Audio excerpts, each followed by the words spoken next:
नमस्कार, आपके साथ मैं रोहित कुमार। आप न्यूज फॉर नेशन पर। पहले चरण को लेकर के चुनावी प्रचार का जो शोर है वो थम गया है। ऐसे में हम बात करेंगे बिहार की दो बेहद महत्वपूर्ण सीटों की। वो सीटें हैं क्योंकि पहले चरण में कुल 4 सीटों पर जो है वो चुनाव होने हैं। 19 तारीख को वोट डाले जाएंगे और उसके ठीक पहले लेकर के हाजिर हुए वो तमाम जो ग्राउंड रिपोर्ट्स हैं, जो वहाँ के जो फीडबैक्स हैं, कौन किस पर भारी है, इस पर विस्तार से आज विश्लेषण करेंगे। हम बात कर रहे हैं बिहार की 4 में से पहले चरण की 2 सीटों पर, और वो सीटें हैं जमुई और नवादा की। अब थोड़ा हम आपको शुरू करें डिबेट को। हमारे साथ हमारे वरिष्ठ सहयोगी प्रदर्शन मौजूद हैं और इस डिबेट में आए उसके पहले कुछ आंकड़ों पे बात करते हैं। तो नवादा सीट की बात करते हैं। यहाँ से पिछली बार चंदन सिंह जो हैं वो लोजपा से जीत करके आए थे।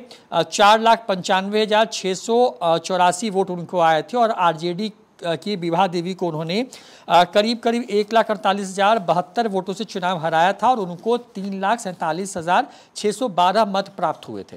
इस बार ये सीट लोजपा से बीजेपी ने अपने खाते में ले ली है। विवेक ठाकुर को वहां पे प्रत्याशी बनाया है।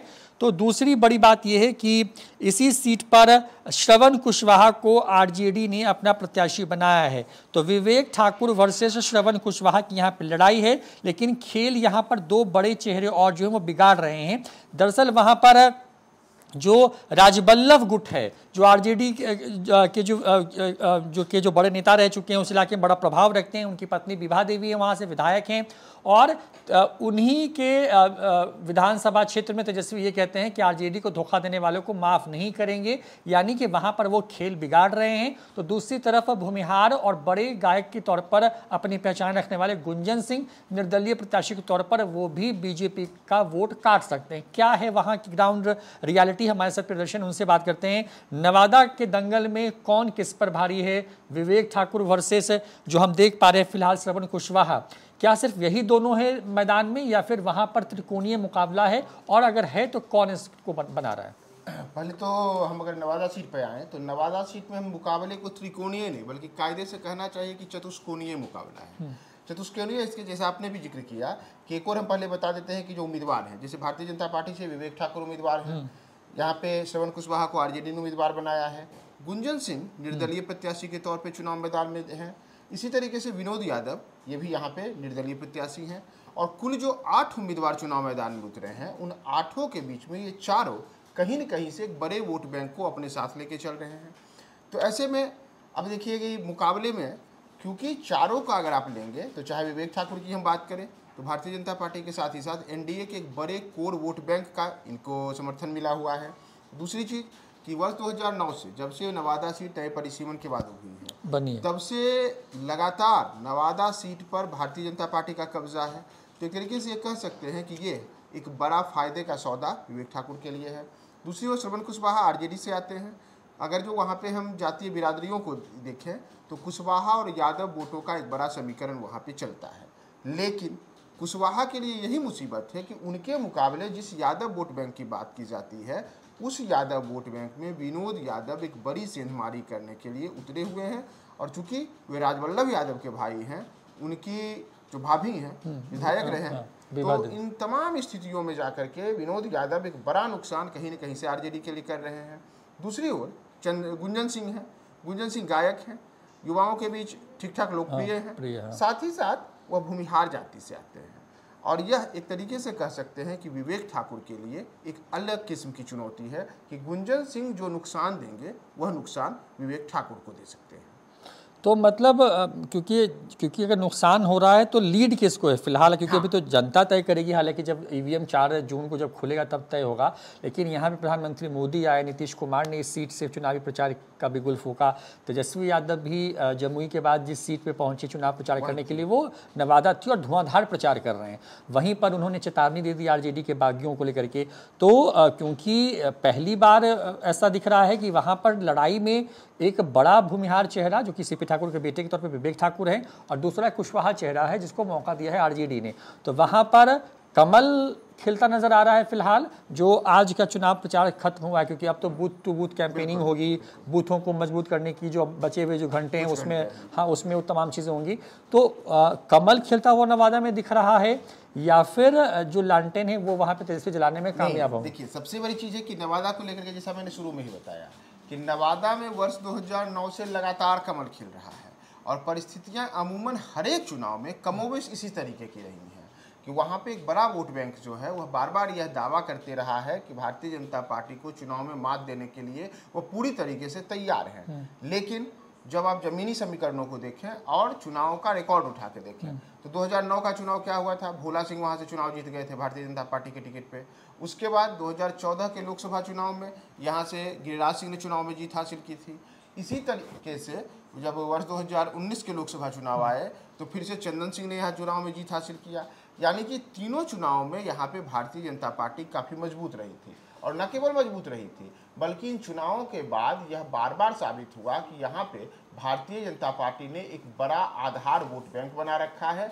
और विशेष करके जो वहाँ पे अलग अलग वर्ग हैं, जैसे जो तीनों उम्मीदवार पिछले 3 चुनावों में जीते, चाहे भोला सिंह की बात करें, हम गिरिराज की बात करें या फिर चंदन की, ये तमाम लोग भूमिहार जाति से आते हैं। विवेक ठाकुर भी भूमिहार जाति से आते हैं और विवेक ठाकुर एक बड़े नेता के बेटे हैं, एक बड़े डॉक्टर के बेटे हैं जो बिहार में भारतीय जनता पार्टी को स्थापित करने वाले उन लोगों में शामिल हैं जिनकी एक अच्छी खासी पहचान रही है। तो विवेक ठाकुर को इसका एक बड़ा फायदा वहां मिल रहा है। खुद प्रधानमंत्री नरेंद्र मोदी बार बार ये आकर के कह चुके हैं कि यह चुनाव दल का नहीं देश का है।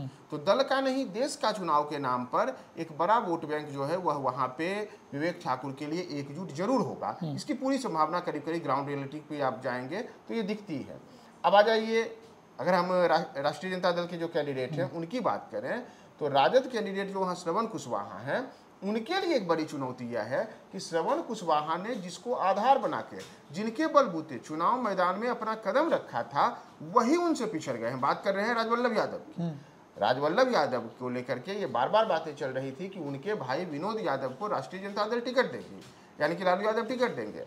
लेकिन बाकायदा विनोद यादव ने वह चुनाव प्रचार शुरू कर दिया था, अगर आपको याद हो तो, टिकट मिलने के पहले ही वो बड़े स्तर पर हर जगह बार बार ये दावा कर रहे थे कि मुझे तो लालू जी ने आश्वस्त कर दिया है कि आप चुनाव मैदान में उतरें, प्रचार करें, टिकट मिल जाएगा।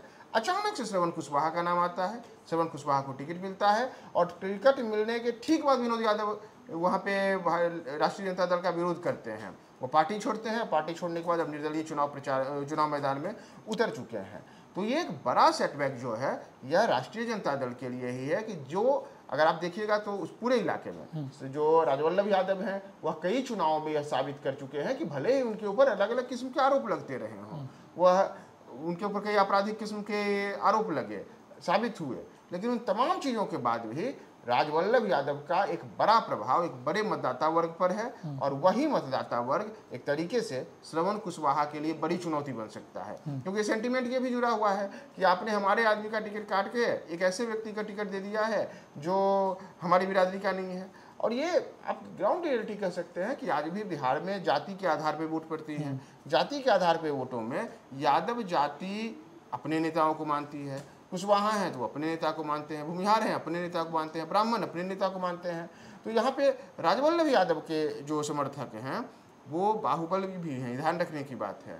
तो वोट न आना और वोट न जाने के लिए देना, ये भी दोनों चीज़ें मायने रखती हैं।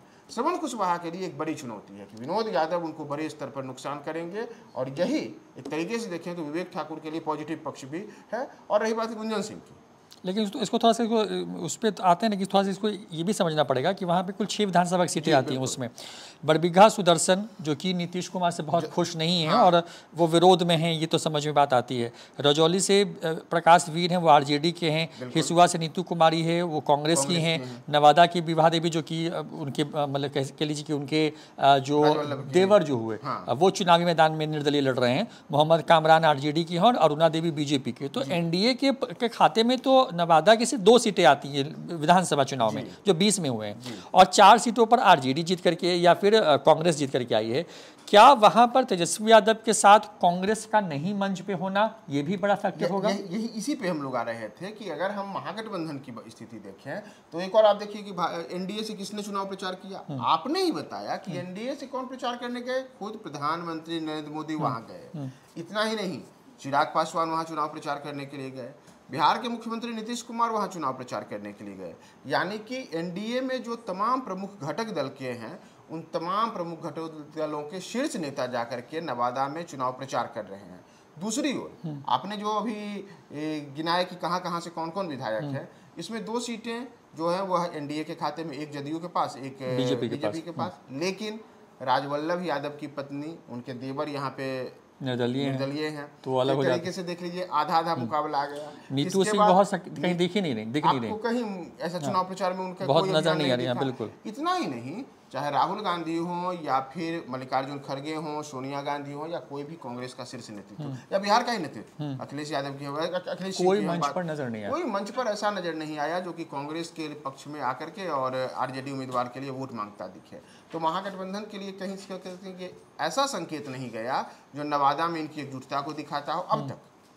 तो जमीनी स्तर पर भले ही अलग अलग विधायक महागठबंधन के दिखते हों आंकड़ों में, लेकिन आंकड़े और जमीन में एक बड़ा अंतर यह है कि वहाँ पे सब में अभी तक ऐसा कुछ भी नहीं दिखा है। तो वहाँ पे एक एज है बीजेपी को फिलहाल। बिल्कुल, यह कह सकते हैं कि विवेक ठाकुर जो नवादा का इतिहास रहा है और जो मौजूदा परिस्थितियाँ रही हैं, उन तमाम चीज़ों में वहाँ पे दल नहीं देश के चुनाव को के जिस नारे के साथ प्रधानमंत्री वो वहाँ पे गए थे, उसमें आप कह सकते हैं कि विवेक ठाकुर के लिए परिस्थितियाँ ऐसी बन गई हैं कि उनके विरोधी अपने ही चक्रव्यूह में फंसे हुए हैं। एक और उनके सामने विनोदी यादव उम्मीदवार बने हुए हैं, तो दूसरी ओर जो अंतरकल है महागठबंधन के अलग अलग नेताओं का है, चाहे विधायक नजर आ रही है। उन तमाम चीज़ों को देखें तो विवेक ठाकुर को आप यहाँ पे इज्जत दे सकते हैं, और ये एक बड़ी बात है वहाँ के लिए। तो चलिए, अब ये तो हो गई बात नवादा की, और यहाँ पर विवेक ठाकुर को एक एज है।